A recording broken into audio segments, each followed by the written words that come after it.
The controversial amendment to the Electoral Act, which plans to make lawmakers members of their party's National Executive Committee, will undergo a major test today as lawmakers and the public at this public hearing debate on this issue.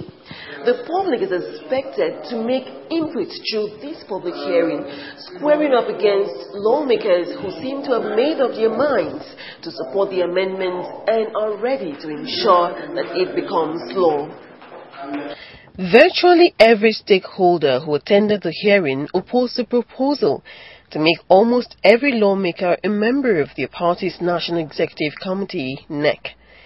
Leading the pack of those who spoke against the inclusion of the clause in the bill, the chairman of the 36 state chapters of the People's Democratic Party (PDP), J.B. Manuel Agbo, said the National Assembly should drop the clause, pointing out that going ahead with the amendment will amount to over-regulating the conduct of political parties. I do waste further time, but the 36 state chairmen, I'm sure are more than 20 of them, with each state making a representation of not less than 40, and they are all here to start to make one statement, and that statement is that in the interest of our nation's democracy, the aspect of this amendment that has to do with this should very honorably be expunged and to give room for dialogue between the various caucuses of the leadership in the National Assembly and the leadership of their party. We say this because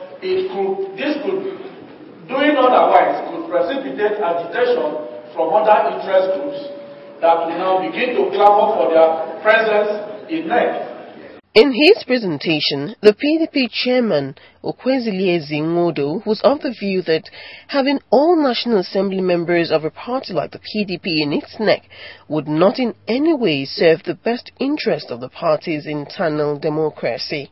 So our first request is not to peg NEC as the highest decision-making body of the party.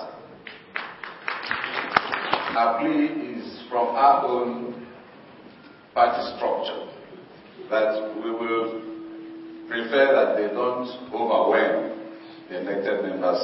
Important that superior arguments rules the day in NEC.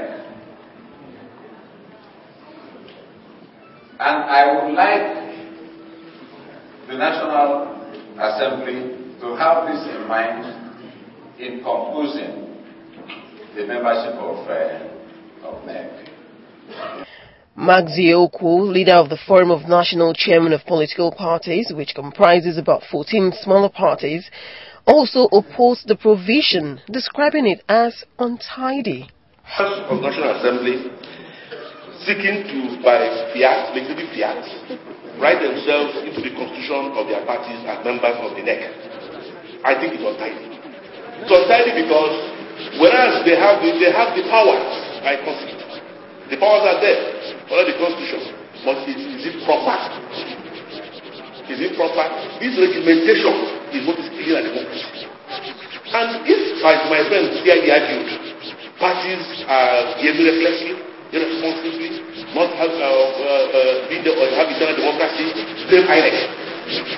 There is a body charged by the constitution to regulate political parties. If any party runs foul of the laws of the land, INEC must hammer it. If INEC fails, that's their failure. The chairperson, Gender Affirmation for Issue-Based Project, Ms. Omowumi Asubiaro, on her part, said passing the bill would amount to excluding women and other vulnerable persons from the decision-making process of political parties.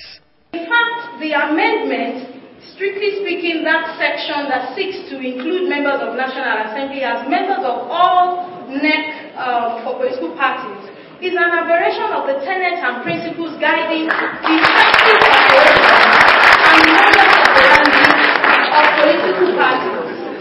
Political parties should regulate their members because it is on this platform that members of National Assembly came into the National Assembly.